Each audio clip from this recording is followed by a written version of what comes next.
እማሆይ አዲስ አበባ በገቡ ማግስት ወደ እማሆይ ወለተ ሚካኤል ገዳም ሊሄዱ ሊያገኟት ውሸቷን ሊመክሯት ፈለጉ። ግን ፈሩ። የእማሆይ ማየ ገነትን ገዳም ካወቀች ካፈርኩ አይመልሰኝ ብላ በሆነ ዘዴ ዛሬስ ልታጠፋት ብትሞክር፣ ስለዚህ ይቅርብኝ፣ እሱ ልብ ይስጣት፣ እሱ የተሰበረ ልብ ካልሰጠ የሰው ምክርና ቁጣ ምን ይፈይዳል ብለው ወደ ገዳማቸው ሄዱ። እማሆይ ማየ ገነት ከእማሆይ ጋር መቅደስን ለማየት እንደተቀጣጠረችው ለመሄድ ዝግጅቷን ጀመረች። ለአባ ዘራ ብሩክም ሁኔታውን ነግራቸው መሄዷን ፈቅደዋል። እማሆይ ማየ ገነት ለመሄድ ያሰበችው መቅደስን ለማየት ነው። የእማሆይ ገዳም ወደዛ አካባቢ ስለሆነ ባህር ዳር ቅዱስ ጊዮርጊስ ቤተ ክርስቲያን ማክሰኞ ቀን ለመገናኘትና ከዛ በኋላ ጭስ አባይ መቅደስ ቤት አብረው ይሄዳሉ። በዛ ቀጠሮ መሰረት እማሆይ ማየ ገነት ከገዳሙ አስፈቅዳና አባ ዘራ ብሩክ ጸሎት አድርገውላትና እማሆይ ወለተ ጴጥሮስንና ኮከቤን ቤቷን እንዲጠብቁላት የቤቷን ቁልፍ ሰጥታ ተሰናብታቸው ከአባ አብርሃም ጋር ጤና አዳም ከተማ ደርሰው ገዳሙ ግቢ ካደሩ በኋላ ጠዋት አባ አብርሃም ወደ አዲስ አበባ አሳፍረዋት ተመለሱ። እማሆይ ማየ ገነት አዲስ አበባ ቤተሰቦቿ ጋም ሆነ ማንም ጋር ላለመድረስ ወስናለች። እማሆይ እንድታድርበት የሰጧትን አድራሻ ይዛ ነበርና መኪና ተራ እንደደረሰች ደወለች። ወይዘሮ መርሻ ቀደም ብለው እማሆይ ከባህር ዳር ደውለው እንድትቀበላት ነግረዋት ስለነበር እማሆይ እንደደወለች በፍጥነት ሄዳ ተቀብላ ይዟት ቤቷ ገባችና እግሯን አጥባ ሁሉን ነገር በሚገባ አድርጋ ተንከባክባ አሳድራ ጠዋት መኪና ተራ ወስዳ አሳፍራት ተመለሰች። እማሆይ ማየ ገነት ከአዲስ አበባ ወጥታ ገዳም ከገባች ጀምሮ አሁን የወጣችው ለመጀመሪያ ጊዜ ስለሆነ የአዲስ አበባ መለዋወጥ ገርሟታል። ወይ ጉድ! 3 ዓመት ባልሞላ ጊዜ ሁሉ ለውጥ እያለች መኪናው ከተማውን ለቆ እስኪወጣ ድረስ በመስኮት ውጩን እየተመለከተች ነበርና አጠገቧ እንኳ ማን እንደተቀመጡ አላየችም። እማሆይ አጠገብ የተቀመጠው ሰው ይስሐቅ ይባላል። ይህ ሰው እማሆይ ማየ ገነት አጠገብ ከተቀመጠ በኋላ እማሆይን ወደ ጎን ገልመጥ አድርጎ አይቶ መነኩሴ መሆኗን ሲረዳ ቀፈፈው። ሰሞኑን የሰማው ክፉ ወሬ መነኩሴን ገዳማትን እንዲጠላ አድርጎታል። ስለዚህ ቦታ ሊቀይር ፈልጎ ወደፊትም ወደ ኋላም ባዶ ወንበር ካለ ብሎ አየ፣ አጣ። ከእነሱ 3ኛው ወንበር ላይ ቁጭ ያለ አንድ ወጣት አጠገቡ የተቀመጡት አሮጊትን ተጸይፎ ላለመጠጋት ሲቁነጠነጥ አየና ብድግ ብሎ ወደ እነሱ ሄዶ ወንድሜ ቦታ ቀይረኝ አለ። እምቢ አይለኝም ብሎ በመተማመን ለምን አለ። ትቶት ወደ መጣው ወንበር እያየ እዚህ መሆን ስለፈለግኩ አለው እየተለማመጠው። ባክህ ቦታ ሂድ፣ እኔ ከቄስ ጋር ተቀምጬ መደበር አልፈልግም አለው እጁን እያወራጭና እማሆይን ባይኑ ከኋላው እየገላመጠ። ይስሐቅ ባነጋገሩ ብሽቅ ብሎ ለራሱ ብቻ በሚሰማ ቃል ኢዲየት ብሎ ወደ ቦታው ሄዶ የማታየው እማሆይን ገልመጥ አድርጎ ፊቱን ወደ ጎን ዞር አድርጎ ጀርባውን ለእማሆይ ሰጥቶ እየቀፈፈ ቁጭ አለ። መኪናው ጉዞውን ቀጥሏል። እማሆይ ወደ ጥግ ስለተቀመጠች በመስኮት ወደ ውጭ እያየች ተፈጥሮን እያደነቀች በዝምታ ተቀምጣለች። ይስሐቅ የሰማው ነገር ውስጡን ስላበላሸው ቢቻለው መነኩሴ የተባለን ከምድረ ገጽ ጠራርጎ ቢያጠፋ ይወድ ነበር። ግን እንኳን ሊያጠፋ ይኸው ካጠገባቸው ለመነሳት ቦታ የሚቀይረው አጥቷል። ስለዚህ ተናዶ ከሐሳቡ ጋር ትግል ገጥሟል። ይስሐቅ ላናግራቸውና ልክ ልካቸውን ልንገራቸው፣ ውሸታሞች፣ ነፍሰ ገዳዮች ብዬ ላዋርዳቸው፣ አዎ ምን ያመጣሉ እያለ ከራሱ ጋር ሙግት ገጥሞ አውጥቶ አውርዶ በመጠየቁ ከራሱ ጋር ተስማማና አኩርፎ ጀርባውን ሰጥቶ ከተቀመጠበት ዞር አለና ወደ እማሆይ አየ። እማሆይ ፊታቸውን ወደ መስታወቱ አዙረው ውጭውን በተመስጦ ይመለከታሉ። አጠገባቸው ሰው መኖሩን እረ በጠቅላላው ከሳቸው በቀር ሰውም ያለም እንዳልመሰላቸው ሁኔታቸው ይመሰክራል። ይስሐቅ ትንሽ ካያቸው በኋላ አቀማመጡን አስተካከለና ጉሮሮውን ጠራርጎ እማሆይን ወደ ጎን በክንዱ ገሸም አደረጋቸው። እማሆይ ደንገጥ አሉና መለስ ሲሉ ይስሐቅ አፍጦባቸው በውሸት ፈገግታ ፈገግ ብሎ ደህና አደሩ እናቴ አለ በሆዱ። የምን እናት ጠላቴ? በውሸት ፈገግታ ፈገግ ብሎ ደህና አደሩ እናቴ አለ በሆዱ። የምን እናት ጠላቴ እያለ እማሆይ አስተያየቱ ግራ ስለጋባት ኮስተር ብላ እግዚአብሔር ይመስገነው ደህና አለች። በሽተኛ ነው ጤነኛ እያለች በሆዷ። ወደ ባህር ዳር ነው የሚጓዙት አለ የእማሆይን ፊት ሲያይ ሊል ያለው ጥፍቶት። አዎ አለች እማሆይ አሁንም በአግራሞት እያየችው። እማሆይ ይቅርታ ገዳም ነው የሚኖሩት አለ አሁንም እየፈራ። አዎ አለች እማሆይ ባጭሩ። ለምን ገዳም ይኖራሉ? የገዳም መነኩሴ መሆን እኮ ጥሩ። ብቻ ተውት አለ ሊል የፈለገውን ትቶ። እማሆይ የሰውየው ሁኔታ ጭራሽ ግራ አጋብቷት ወይ ፈጣሪ ከምኑ አጋጠምከኝ አለችና ከፊትና ከኋላቸው ወደ ጎናቸውም ያለውን ሰው ዞር ብለው ተመለከተችና ይህ ሁሉ ሰው እያለ ምን ያደርገኛል ብላ ተጽናናች። እማሆይ ይቅርታ ግራ አጋባሁት መሰለኝ። ልሎት የፈለግኩት ባለፈው ማለት ከ6 ወር በፊት መሰለኝ በአንድ ገዳም ላይ አሰቃቂ ነገር ተደርጓል።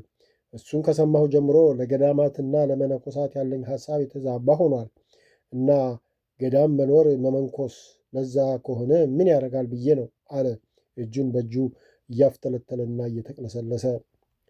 እማሆይ አሰቃቂ ነገር ሲል በእሷ ገዳም የሆነውን እንደሆነ ጠርጥራ ደንገጥ አለችና ምንም እንደማያውቅ እንዴት ምን ተፈጠረ ወንድሜ አለች ሙሉ በሙሉ ወደ እሱ ዞራና ተመችታችታ እየተቀመጠች። እኔ ዓላማዊ የሰማሁትን እሳቸው መነኩሴ ያልሰሙ ማለት ነው ብሎ ትንሽ ቆየና ያለመስማቶ እውነት ከሆነ ይገርማል፣ ግን ሰሙም አልሰሙም ልንገሮት። ማን ነው የገዳሙ ስም ጠፋኝ። ብቻ አንድ ገዳም ላይ አንድ ሰይጣን መነኩሴ ነኝ ባይ ጓደኛውን በመጥረቢያ ቆራርጦ ጭፍጭፍ አድርጎ ለውሃ ተቆፍሮ ባዶውን የተቀመጠ ጉድጓድ ውስጥ ጥሎት ድንገት ያየችውን አንዲት ሴትም በዛው መጥረቢያ ቆራርጦ እዛው ጉድጓድ ከቷት ጠፋሉ። ይሄ ከመነኩሴ ይጠበቃል? ይሄ ገዳም ይባላል?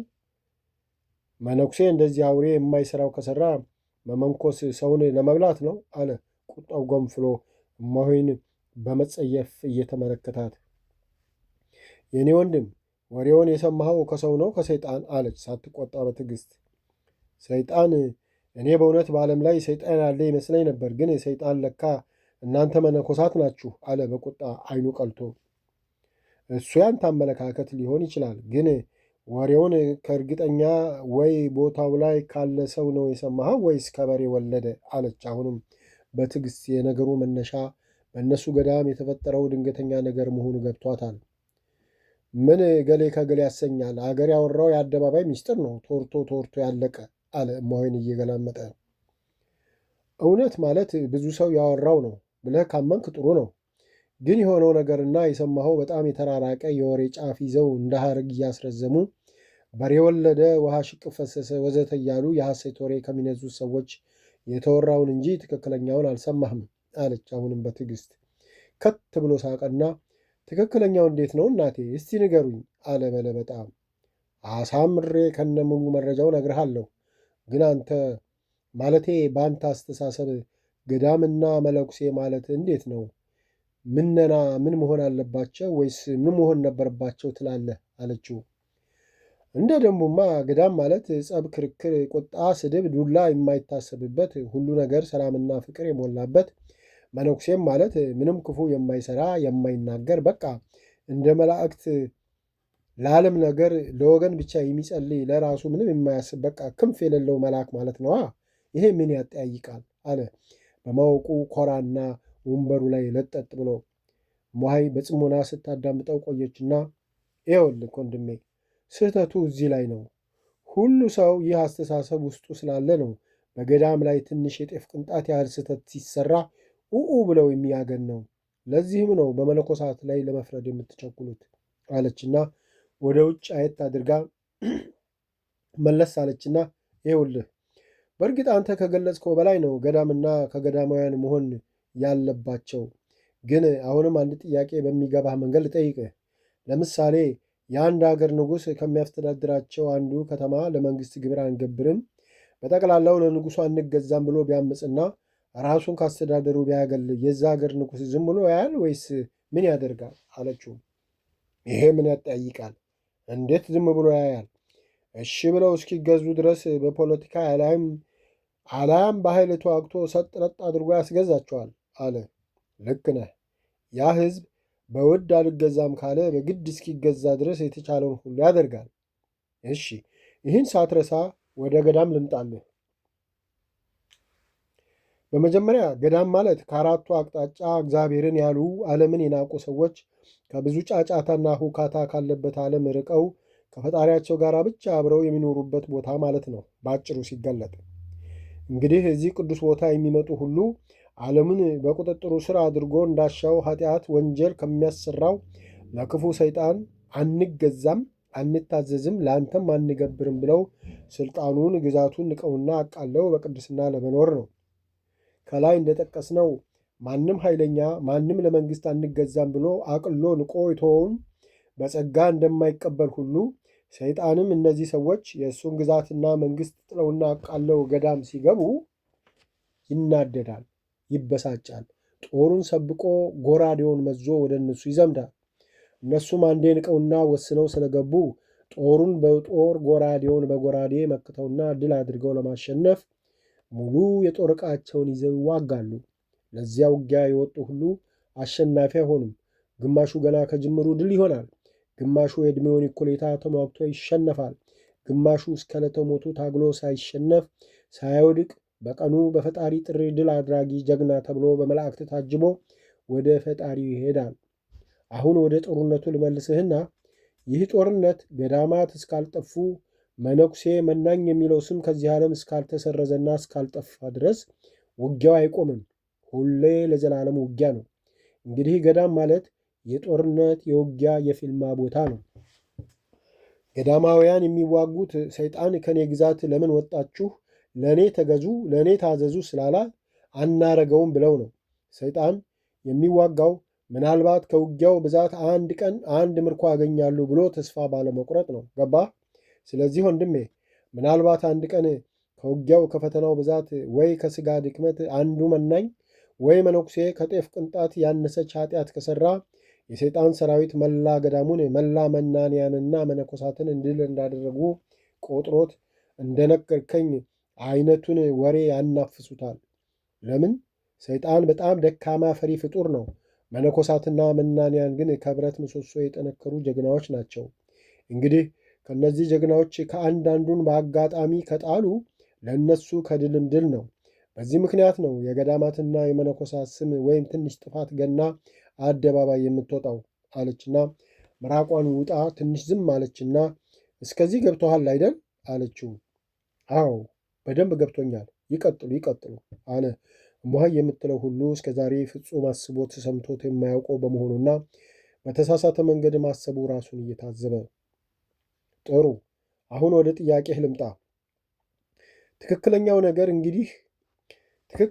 ነገር እንዲህ ነው። በእርግጥ በገዳሙ ነዋሪ በሆኑ ሰዎች መካከል በተነሳው ያለ መግባባት ሰው ተገሏል።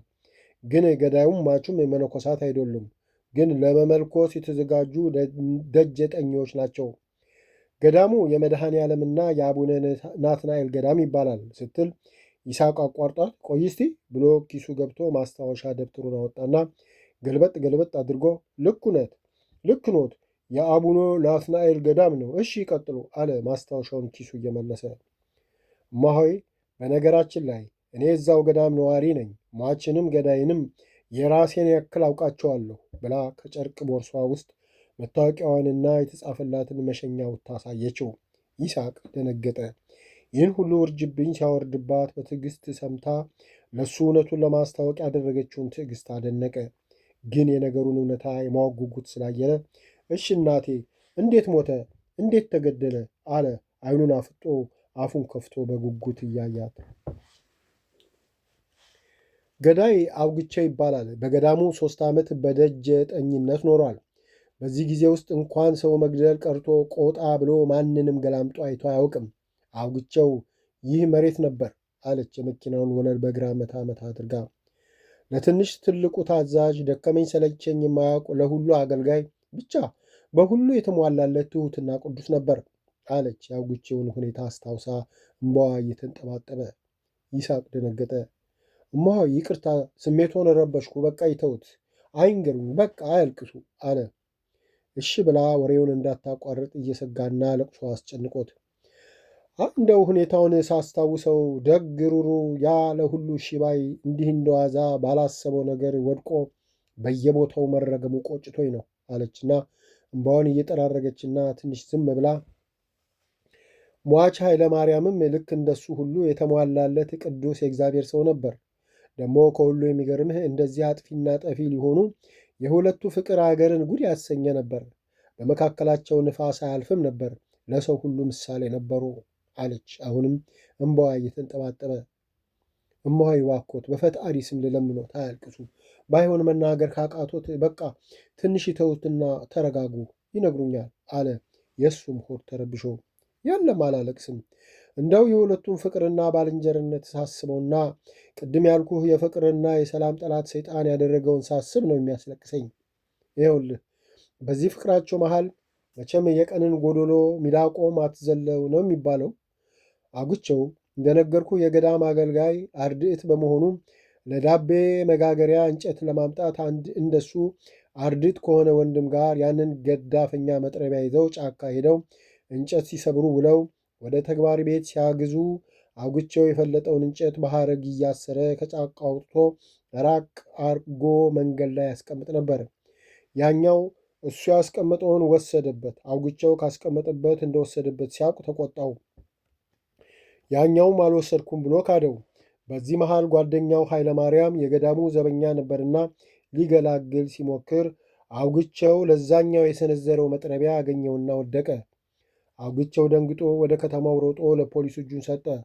ግን የኃይለ ማርያም ሞት ሲሰማ የኃይለ ማርያምን ሞት ሲሰማ በድንጋጤ ወድቆ ራሱ ተፈጥፍጦ ሞተ አለች ከአንጀቷ ተንሰቅስቃ።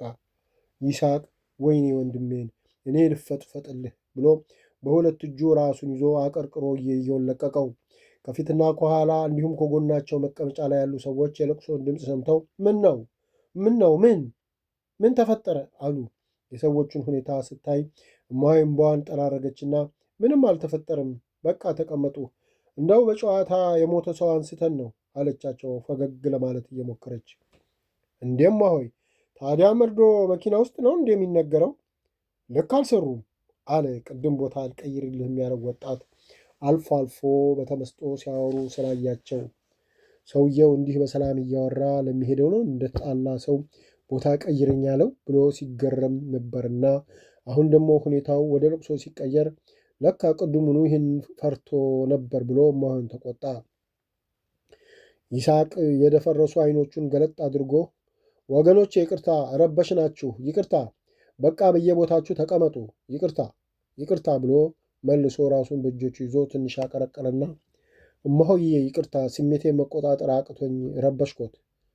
ከዛ በኋላስ እንዴት ሆነ አለ የሰማው ነገር ልቡን ሰብሮት። ከዛ በኋላማ የኃይለ ማርያምና የእሱም ሬሳ አንድ ላይ ሆስፒታል ተወስዶ ተመርምሮ ወደ ገዳም መጥቶ በአንድ መቃብር ተቀበሩ አለች ሐዘን በሰበረው ድምፅ። ለመሆኑ ለዚህ ሁሉ ምክንያት የሆነው ሰው ምን ተደረገ? ታሰረ? አለ። አይ ወንድሜ፣ ይህ እኮ እንደነገርኩህ የውጊያው አንዱ ገጽታ ሆኖ እንጂ እንጨቱን ያም ወሰደው ያ የሚገባው አንድ ተግባር ቤት ነው። ሁለቱም የሚከፈላቸው ወይም የሚሸልማቸው የለም። ሁሉም ሲያመጣ ለጓል መጋቢው አስረክበው የሚጋገርበት ዳቤ ነው። የሚበላው ያው የገዳሙ ሰው ነው። ስለዚህ ልጁ በእርግጥ አጥፍቷል። የራሱ ያልሆነውን ወስዶ ማስረከብ አልነበረበትም። ግን ደግሞ ነገሩ እንኳን ሞት ስድብ ያስከትላል ብሎ አላሰበውም። ግን ሆነ እና ልጁን አሳልፎ ለሕግ መስጠት ተገቢ አይደለም። በገዳሙ ሕግ መሰረት ይቀጣል። ግን ልጁ እዛ ቅጣት ላይ ሳይደርስ ከማንም በበለጠ ነው ያዘነው። ከሐዘኑ ጽናት አእምሮን ስቶ 15 ቀን ሙሉ ራሱን ሳያውቅ ሲጠመቅ ሲጸለይለት ከረመ። ራሱን ሲያውቅ እኔ ነፍሰ ገዳይ ነኝ፣ የሁለቱም ገዳይ እኔ ነኝ ብሎ በራሱ ላይ ልዩ ልዩ ነገር ለማድረግ ሞከረ። ግን ፈጣሪ በአባቶቻችን ላይ አድሮ በትምህርትና በምክር ብዛት ተረጋጋ።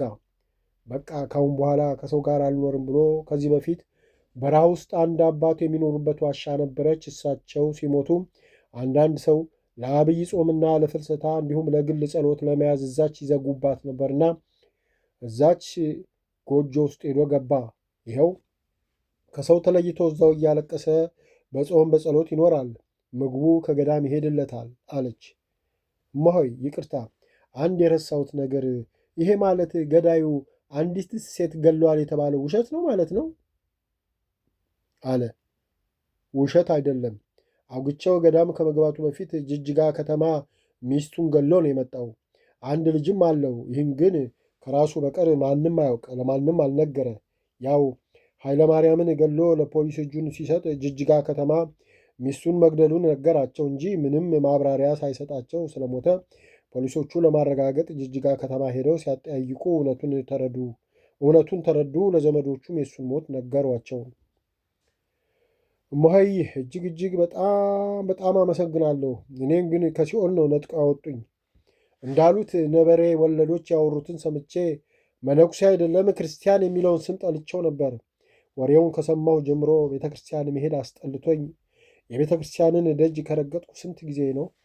ዛሬ እርስዎን እዚህ መኪና ውስጥ ያገናኘኝ ፈጣሪ ጠፍቼ እንዳልቀርበት ነውና እናቴ ማሩኝ፣ ስለ መድኃኔዓለም ብለው ማሩኝ ብሎ እግራቸው ላይ ለመውደቅ ቦታው ባያመቸውም ከመቀመጫው ብድግ ብሎ ጉልበታቸው ላይ ወድቆ እማሆይ ኧረ አይገባም ብለው ቀና አደረጉትና ወንድሜ እኔም አንተን አግኝቼ በእኔና በመሰሎች ላይ ያለህን ጥላቻ የተሳሳተ መሆኑን አስረድቼ ስለመለስኩህ ደስ ብሎኛል።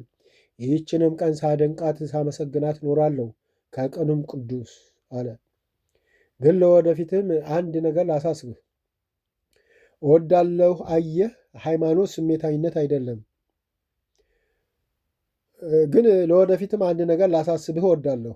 አየህ፣ ሃይማኖት ስሜታዊነት አይደለም። ሃይማኖት ከጥንት ከደማችን ጋር የተዋሃደ አብሮን ወደ መቃብር የሚገባ ነው። ቅድም ክርስትናዬን ጠልቼ ቤተክርስቲያን ጠላው ብለሃል። ለምን ክርስትናን ጠላህ? ሃይማኖትን ወይ ገዳማትንና መነኮሳትን የማይነቃነቅ መሰረት ሆኖ የያዘው አጉቸው ነበር እንዴ? የሰማው ታሪክ አንድ ሰው ገዳም ላይ ሰው ገሎ ጠፋ ነው እንጂ የገዳሙ ሰዎች በጠቅላላው ክርስቲያኖች ይህን አደረጉ ተብሎ አይደለም። አንድ ሰው ወዶም ይሁን ተገዶ በሰራው ኃጢአት መላው ገዳማትና መነኮሳት ክርስቲያኖች ሊጠሉ ይገባል። ለምሳሌ አንተም ክርስቲያን ነህ እኮ ነህ። በዚህ ኃጢአት አለህበት። መጠላት መወቀስ አለብህ ማለት ነው። አየህ፣ በመጀመሪያ እንደነገርኩ አውግቸው ውጊያውን መቋቋም አቅቶት ተሸነፈ። ፈሪው አሸነፈ። የውር ድንብሩን ያገኘውን ድል አደረግኩ ብሎ በደነፉ የውሸት ነጋሪቱን በመታ ክርስትና መነኮሳት ገዳማት ይጠላሉ። ሌላው እንዴት መነኩሴ ይሳሳታል አልከው? እስቲ ትኩር ብለኸኝ እኔ ድንጋይ ወይ ብረት ወይ እንጨት መስልሃለሁ አለች። ይስሐቅ ደነገጠና ኧረ አይደለም ሰው ነው አለ። የጥያቄው አዝማሚያ ስላልገባው ጥሩ ሰው ከሆንኩ ሰው የሚሰማ ሁሉ ይሰማኛል እንጂ መነኩሴ ስለሆንኩ ብቻ እንደ በድን ምንም የማይሰማኝ አይደለሁም።